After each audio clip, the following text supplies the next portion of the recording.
Okay, another supernatural act ya kufumbuliwa macho kuona utaiona kwa Elisha na Gehazi. Utaiona kwa Elisha na Gehazi. Bwana Yesu asifiwe sana. Okay, kabla hatujafika kwa Elisha na Gehazi, tumeenda mbali sana. Utaiona kwa mwanapunda wa nani? Balaamu. Bwana Yesu asifiwe sana. Mwanapunda wa Balaamu, na baadaye utaiona pia kwa Balaamu. Ilitokea mara mbili. Mara ya kwanza baada ya Balaamu kumwasi Mungu na kutaka kwenda kushirikiana na Baali na Balaki kuwa laani taifa la Mungu, tunaona Mungu alimruhusu malaika wake kwenda kufanyeje? Kumjudge Balaamu. Unaona? Tunaona Balaamu akiwa njiani, kumbe malaika tayari ameshatangulia mbele yake na ana upanga. Bwana asifiwe sana. Na ile ilikuwa ni kwa lugha mtaani tungesema imeenda, ilikuwa ndo ilikuwa inaondoka hiyo. Bwana asifiwe sana. Sasa tunaona punda anatangulia kumuona malaika, kitu ambacho it was not natural, hakikuwa cha kawaida. Bwana Yesu asifiwe sana. Kutokea pale ndo tukapata mafundisho mengi eti ya kwamba hawa wanyama wana uwezo wa kuona viumbe wa rohoni, lakini sisi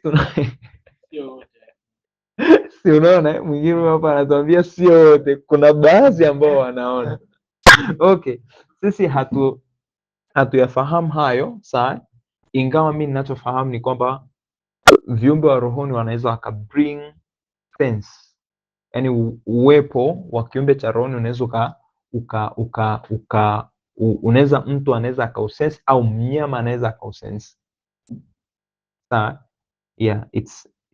Inaweza ikatokea. Lakini sisi pale tunachokiona kwa punda ni kwamba Mungu alimfumbua punda macho kuona kile ambacho hata Balaamu akioni. Yesu asifiwe sana. Na punda kuona wakati Balaamu haoni ndo kinachotujulisha kwamba lilikuwa ni supernatural act. Yesu asifiwe sana. Tenda sasa, yani punda ameona lakini Balaamu hajaona, na wote wako katika mlengo mmoja. Kenesi, na tunategemea kwamba mwanadamu awe accurate kuliko nani? Mnyama. Bwana Yesu asifiwe sana. Kwa lile tendo tunaona ni supernatural act. Kwa Mungu alimfumbua punda macho, na baadaye Mungu anamfumbua nani? Balaamu. Balaamu anamuona malaika, anagundua nilikuwa kumbe nikafanyeje? Nikachinjiliwe mbali. Lakini baada ya hapo, hiyo ni kitabu cha nini? Cha Hesabu, si ndio? Sura ya ngapi? 22, 23, 24, 22. Unaona? Ambayo ilifululiza mpaka sura ya 24. Supernatural act nyingine ya kufumbuliwa kwa macho tunaiona kwa nani? Kwa Elisha na Gehazi. Bwana Yesu asifiwe sana. Wakati ambapo alikuwa ni mfalme wa Shami, alikuwa ni mfalme wa watu gani? Wa Ashuru. Alikuwa amepanda kwa ajili ya kuja kumkamata nani? Elisha. Maana alikuja kugundua kwamba okay, kumbe yule ambaye waga anatoboa siri zetu ni Elisha. Unaona? Na kweli Elisha alikuwa na watesa kwa kweli. Jamani. Haya bwana. Anakaa ndani kwake, anafosili. Ni mwendo wa kuona. Ni mwendo tu wa kuona. Hatari sana. Bwana asifiwe sana. Kwa tunaona wamepanda kuwazunguka kwenye kile kilima. Umekumbuka story ambayo tunaizungumza? Sasa wale Waashuru wamekuja kwa ajili sasa ya kudili na Elisha kwanza. Yaani wamestopisha swala kwanza la kudili na Israeli yote. Wameamua kwanza wakadili na Elisha ambaye sasa anaharibu mipango. Yaani story ilikuwa hivi, sio kama umewahi kuisoma ile story. Mfalme wa Ashuru alikuwa anataka kuja kuivamia Israeli. Sawa? Sasa kila akipanga mpango wa kwenda kuwavamia Israeli, anashangaa tayari Israeli wanafahamu ule mpango. maana yake kuna mtu ambaye anafanyeje, anawatobolea siri. Wakatafuta katikati yao, hawakukuta msaliti ambaye anatoboa siri. Baadaye ndo mmoja, sijui nafikiri kati ya vijakazi wake, anamwambia kwamba aisee, kule kuna nabii anaitwa Elisha, na huyo bwana ndo yule mwanafunzi wa Elia. Huyo ndo ambaye anafanyeje, waga anampa mfalme nini siri zetu. Mfalme wa Ashuru akasema, kumbe ndo huyo. Sasa twendeni tukadili naye kwanza. Sasa mfalme amepanda yeye na majeshi yake, wakakizunguka kile kilima. Ndani yuko Elisha na kijakazi wake ambaye aliitwa Gehazi. Gehazi ametoka nje, amekuta majeshi yamewazingira tayari. Anarudi ndani, anamwambia ole wetu bwana wangu. Kwa nini? Kwa sababu ameshajua hii imeenda hii. Unaona? Hii imeisha hii. Sasa anaporudi anashangaa, anamwambia Elisha ule ujumbe. Elisha anamwambia, yani haoneshi hali ya kushtuka wala kuogopa. Unaona? Gehazi anamshangaa Elisha. Elisha anamwambia, "Isi rafiki yangu, nikwambie kitu. Walioko upande wetu ni wengi mno kuliko hao." Gehazi anamwambia, "Tuko wawili unaniambia walioko upande wetu ni wengi kuliko hao?" Elisha anamuomba Mungu amfumbue Gehazi macho. Amuomba Mungu amfumbue Gehazi macho. Alipo Mungu akamfumbua Gehazi macho kimuujiza, Gehazi akaona jeshi la malaika lenye magari ya farasi wakiwa wamekijaza kile kilima. Unaona? Yeah. Na baada ya hapo tunaona akafanya antagonist. Alimwombea Gehazi afumbuliwe macho. Kilichofuata alifanyaje? Wakapigwa upofu wale vijana. Alafu walipopigwa upofu wale askari wa Ashuru, akawaongoza mpaka katikati ya mji. Alafu akatuma mjumbe kwenda kwa mfalme. Okay, utaenda kuisoma kwa wakati wako. Ilikuwa ni Wafalme wa Pili sura ya 8. Ni sura ya 8, sura ya 6 ya kitu kama hicho, sura ya 6 mpaka ya 8 pale kama sijakosea. Kwa unaweza ukaona ya kwamba Mungu anamfumbua Gehazi supernatural aweze kuona kile ambacho macho ya kawaida hayawezi kufanyaje kukiona. Bwana Yesu asifiwe sana. Yes. Na utagundua kwamba mojawapo ya prophecy ambayo ilikuwepo ni kwamba atakapomwagwa Roho Mtakatifu, vipofu watafanyaje? Wataona. Bwana Yesu asifiwe sana. Vipofu wataona. Ile it was truly kwamba ilikuwa ni physically, vipofu ambao ni physically wataona, lakini pia hatuwezi tukafumbia macho supernatural act ya Roho Mtakatifu kutufumbua macho yetu kuona ukweli au kuona mambo ya rohoni. Bwana Yesu asifiwe sana. Tenda sasa watu wa Mungu. Kwa bila shaka swala zima la Mungu kuwafumbua watu wake macho supernaturally ni dhana ambayo ipo from beginning, ni dhana ambayo ipo tangu mwanzo. Bwana Yesu asifiwe sana. Sasa wakati huu Mtume Paulo amelibadilisha hilo wazo ambalo lilikuwa ni physical thing, unaelewa, amelipeleka katika hatua nyingine ya mbele zaidi. Bwana Yesu asifiwe sana. Amelitoa katika ile namna ya kimwili, watu kufumbuliwa haya macho ya damu na nyama, unaelewa, analipeleka mbele zaidi, watu wafumbuliwe macho ambayo ni fahamu zao, their understandings. Ndio sasa ili nini? Waweze kumjua Mungu. Waweze kumjua Mungu kwa undani. Bwana Yesu asifiwe sana. Yes. Sasa nimesema tuangalie hilo wazo katika kitabu cha Luka. Ni neno ambalo tuliliona wakati tunasoma kitabu hichi cha Luka sura ya 24. Bwana asifiwe sana. Tuangalie maeneo machache pale. Sasa kuna neno, okay, labda nianzie hapa ili sasa msichanganyikiwe. Nianzie kwenye Luka sura ya 24 mstari wa 45. nianzie kwenye Luka 24 mstari wa 45, alafu sasa nitawarudisha nyuma, sawa? Okay. Anasema kisha akawa mstari wa 45 anasema ndipo akawafunulia akili zao wapate kuelewa na nini? Na maandiko. Ndipo akawafunulia akili zao wapate kuelewa na maandiko. Neno akili ni neno understanding, ufahamu, ambalo tumeliona pale kwenye kitabu cha Waefeso pia, ndiye neno ufahamu ambalo tumeliona kwenye kitabu cha Waefeso. Sasa angalia kwa makini, ndipo akawafunulia. Ilo neno akawafunulia tumeona ni neno la Kigiriki dianoigo, ni neno la Kigiriki dianoigo, sawa? Dianoigo, neno la Kigiriki dianoigo, ambalo ilo neno tulilieleza kidogo kwenye kambi iliyopita, tukasema kwamba ni neno ambalo lina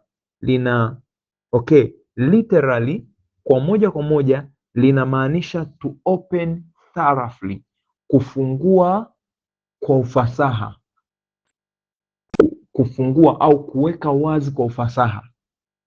Sasa kuweka wazi kwa ufasaha, lakini literally figuratively ni neno ambalo linamaanisha to expound, kufafanua. Sawa, kufafanua au tunaweza tukasema kuchambua, kufafanua au kuchambua, sawa sawa. Lakini utagundua hili neno ni neno ambalo pia linatumiwa kurifaa, linatumiwa pia kurifaa firstborns. Kwa namna gani? Kwa mfano, angalia kwenye Luka sura ya 2, utaliona limetumika kwenye Luka sura ya 2.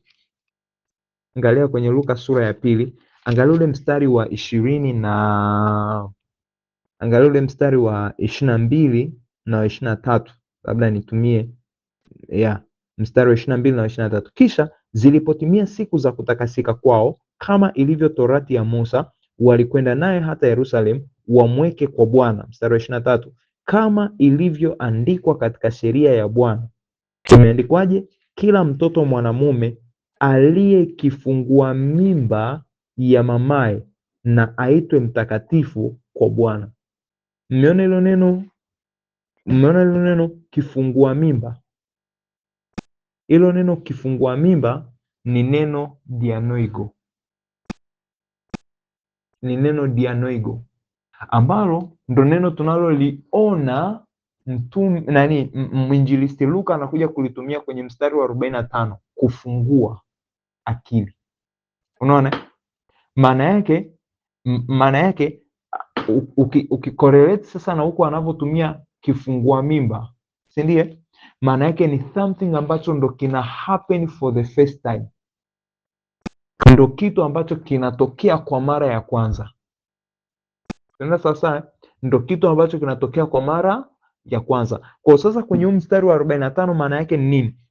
Anasema ndipo akawafunulia akili zao wapate kuelewa na maandiko. Maana yake aliyafafanua maandiko kwa namna ambayo kwa mara ya kwanza walielewa. Sasa haimaanishi kwamba ndo mara ya kwanza Yesu anafundisha au ndo anafafanua, lakini kwa mara ya kwanza walimuelewa kama ambavyo Yesu alikuwa anamaanisha.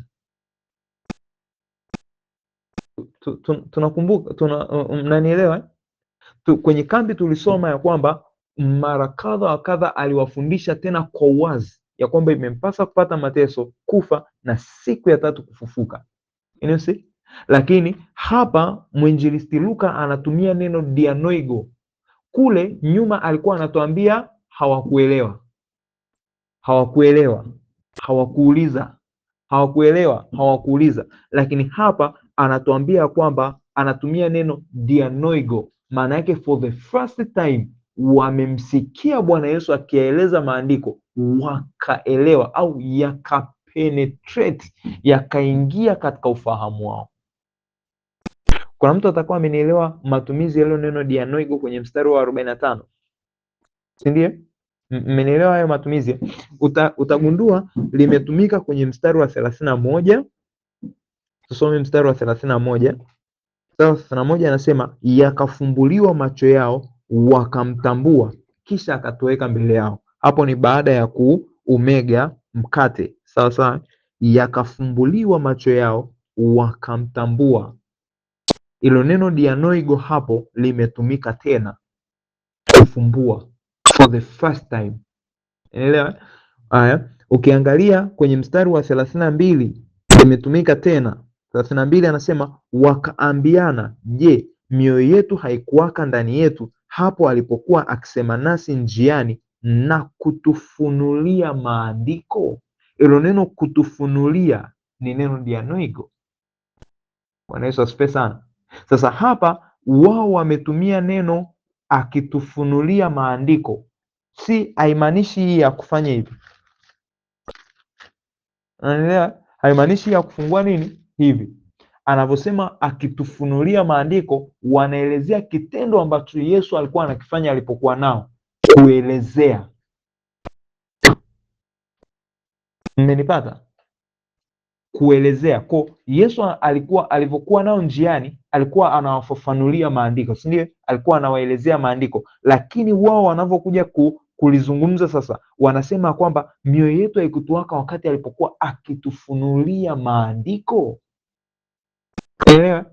Kwa maneno mepesi ni kwamba Luka anataka tuone kitu gani? Yesu Kristo alikuwa anayaeleza maandiko kwa namna ambayo yalikuwa yanawapenya katika fahamu zao, yanawaingia, wanayaelewa.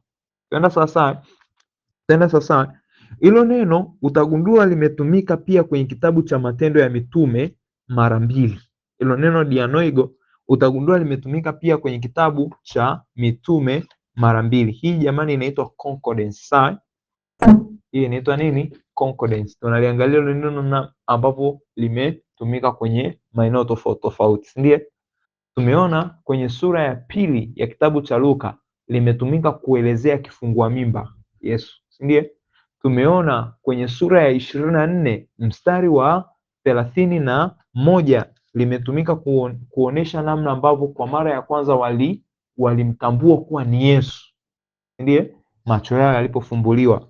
Okay, kwa mara ya pili tena, kwa mara nyingine tena tumeona limetumika kuelezea namna ambavyo Yesu alikuwa akichambua na kufafanua maandiko, si ndio?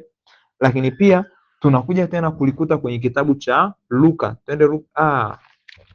Matendo ya Mitume sura ya 16. Matendo ya Mitume sura ya 16. Kwenye sura ya 16 hiki ni kisa cha yule mwanamke anaitwa nani? Lydia. Sawa? Angalia kwanza huo mstari wa kwanza. Okay. Actually okay, sawa. Nikusomee kwanza huo mstari wa kwanza, ila nikifika katikati naweza nikaruka nikaenda mstari wa 10. Sasa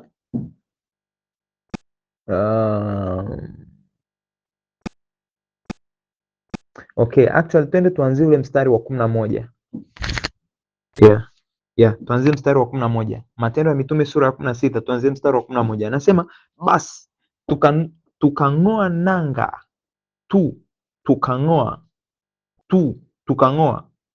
Hiyo inakujulisha kitu gani? Inakupa taarifa gani? Tukang'oa. Kwa mfano nilikuwa ninaelezea, si ndio? Nilikuwa ninaelezea safari ya kiutumishi ya nani? Ya Alex, si ndio? Nikawa nasema Alex Mungu alimtokea alipokuwa Mloganzila. Alipomtokea akiwa Mloganzila akakaa pale kwa muda kadhaa, baada ya hapo akatoka akaanza kuhubiri. Alipoanza kuhubiri alianzia kwanza kuteremkia pale Mji Mwema. Alex, hata unafahamu Mji Mwema kweli, ni kijiji cha jirani hapo. Mji Mwema, akatoka akaenda Kibamba. Alipotoka Kibamba akaenda Mbezi. Mbezi akakaa muda kadhaa. Tukang'oa nanga kutoka Mbezi tukaenda Kimara. Huku mwanzo kuna tofauti gani na tulipofika Mbezi? Huku mwanzo tulikuwa tunasema kwamba akatokewa na Yesu, si ndiye? Akateremkia Mji Mwema, akaenda Kibamba, akaenda Mbezi, akakaa muda kadhaa. Baada ya pale tukang'oa. Kaenda wapi? Kimara. Kuna tofauti gani kati ya hayo maeneo mawili?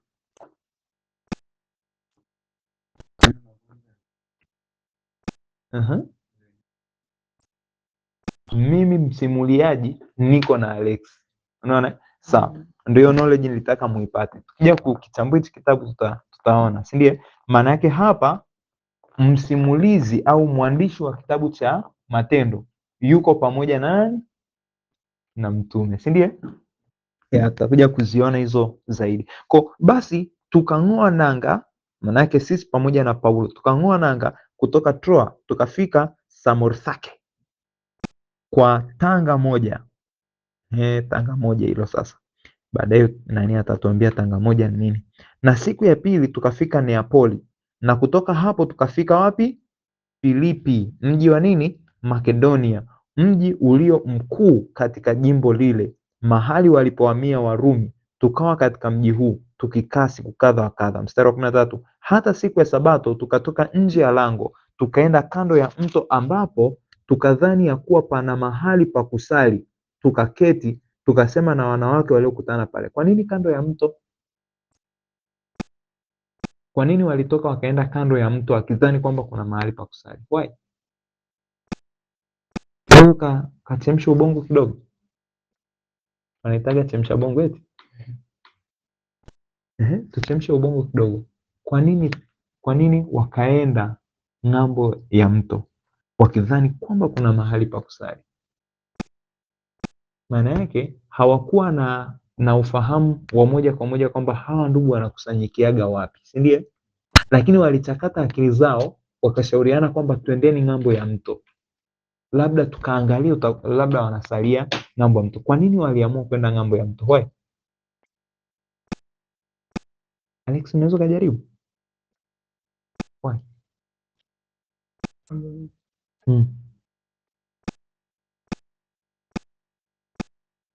Kwenye mto kuna nini? Maji yalikuwa na umuhimu gani katika ibada za Wayahudi?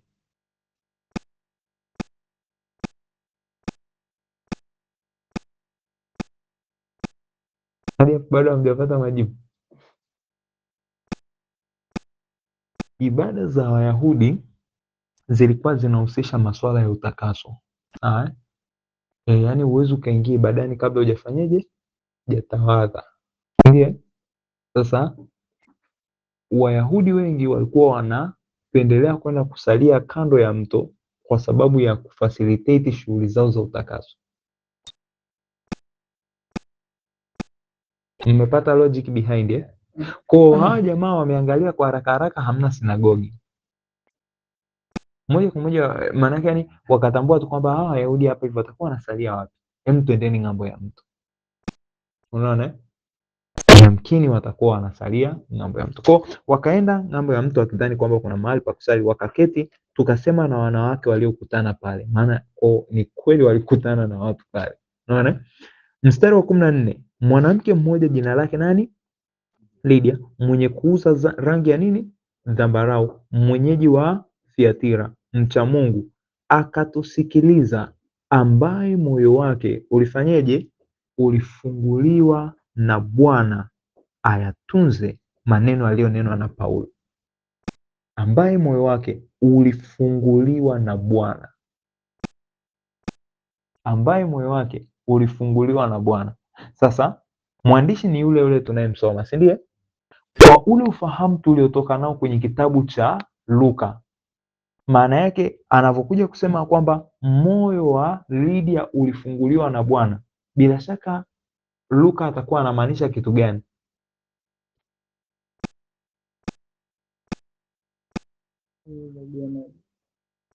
Neno dianoigo, ndio hicho anachotaka sasa. Maana yake hapa sasa litakuwa linatupa picha gani? Sasa yani tumeusoma huo ufahamu kule, si ndiye?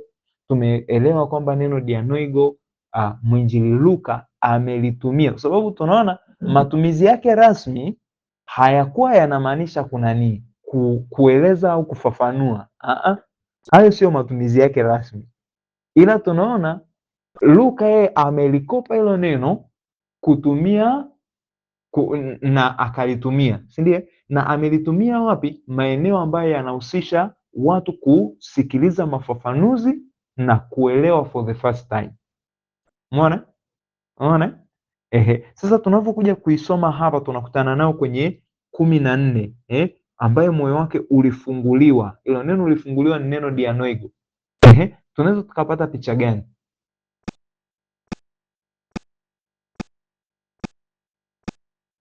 La kwanza tunaona kuna supernatural act, si ndiye? Lakini hiyo supernatural act ni supernatural act ya namna gani? Maana yake kwa mara ya kwanza Lydia alielewa ujumbe wa Injili.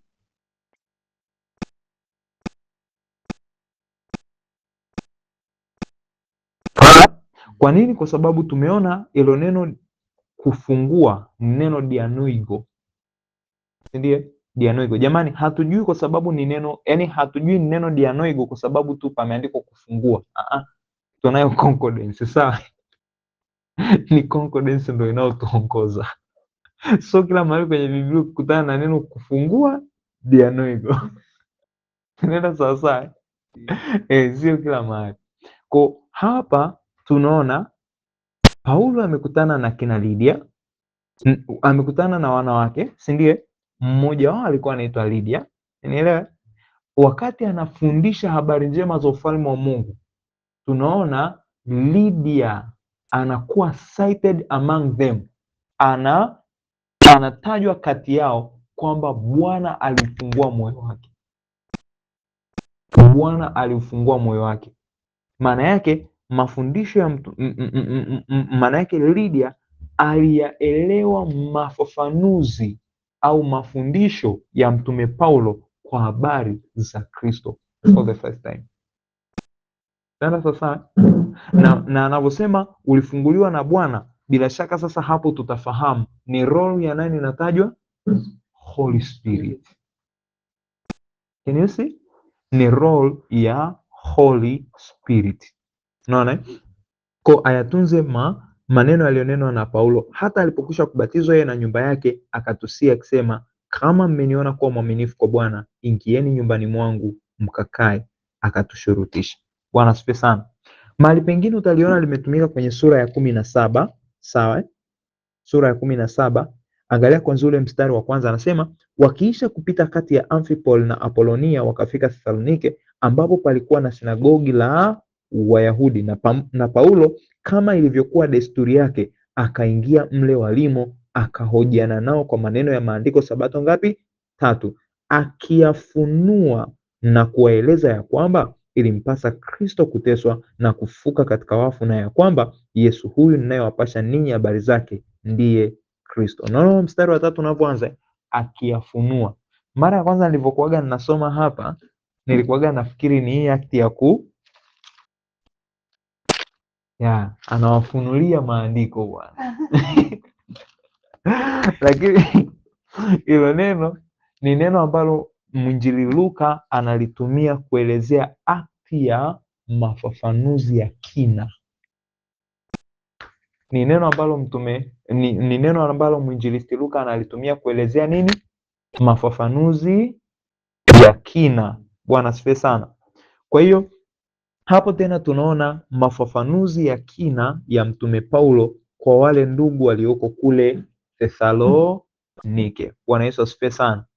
Sawa, sasa turudi kwenye Waefeso yetu. Sasa tumeona ya kwamba ili kuweza kuelewa, kugrasp, kudaka ujumbe wa Yesu Kristo, tunahitaji kutiwa nuru katika macho yetu ya ndani. Bwana asifiwe sana.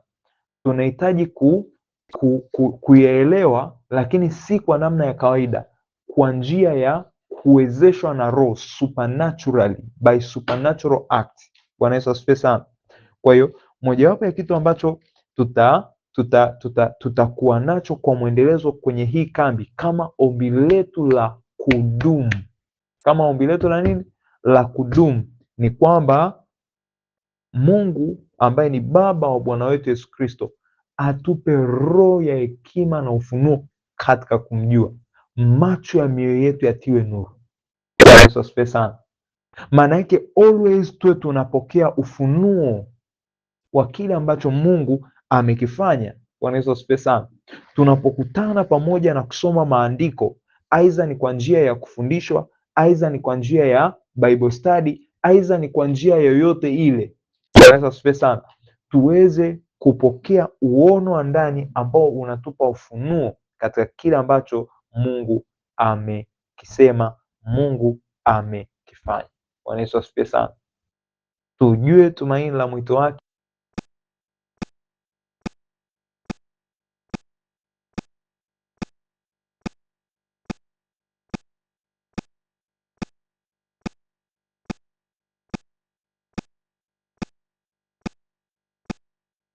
Kwa hiyo iwe ni shauku yetu katika hii kambi kuomba katika mlengo wa aina hiyo. Bwana asifiwe sana. Mungu amewabariki.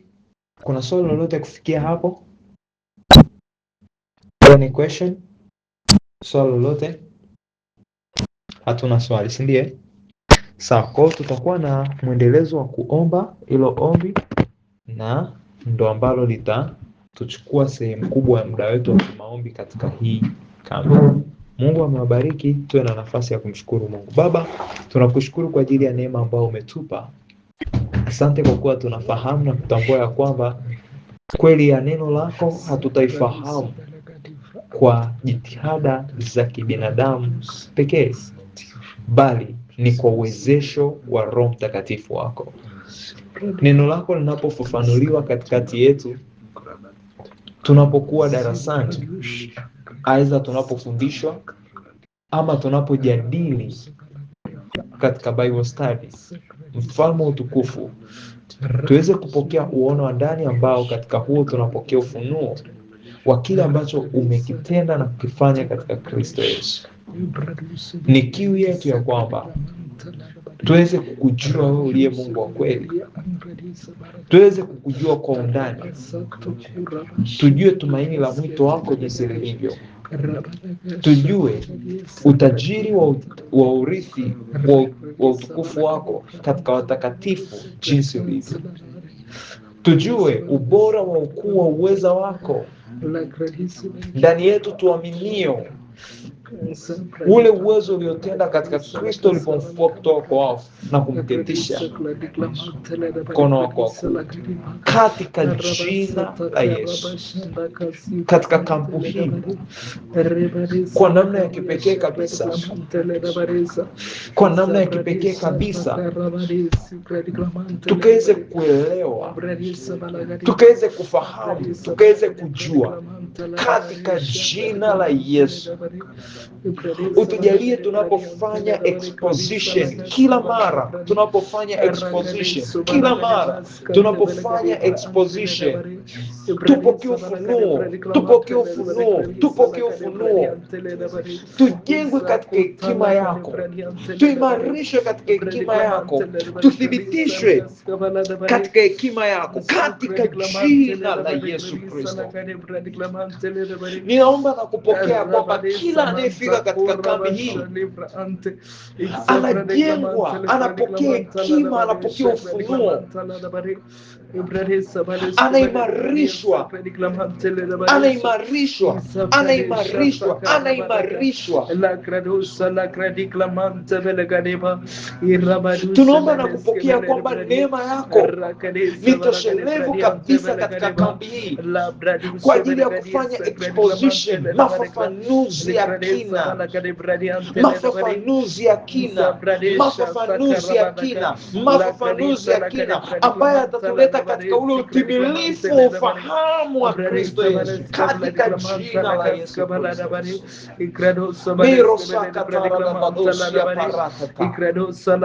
Tunaomba na kupokea kwamba kila anayefika anajengwa na kuimarishwa kwa njia kambi hii katika jina la Yesu, kwa jina la Yesu. Tunakuwa na mwendelezo mzuri katika kuyafunua na kuyaeleza maandiko. Tunaelewa na kuyaelewa, hakuna ambalo litafichika katikati yetu, katika jina la Yesu, katika jina la Yesu, katika jina la Yesu, katika jina la Yesu, katika jina la Yesu. Na mapenzi yako yanatimizwa, na mapenzi yako yanatimizwa, na mapenzi yako yanatimizwa katika jina la Yesu Kristo. Sifa na utukufu vinaolia katika Kristo Yesu Bwana wetu. Amen. Bwana sifiwe. Mungu amewabariki. Tukutane kesho asubuhi. Tukutane kesho asubuhi.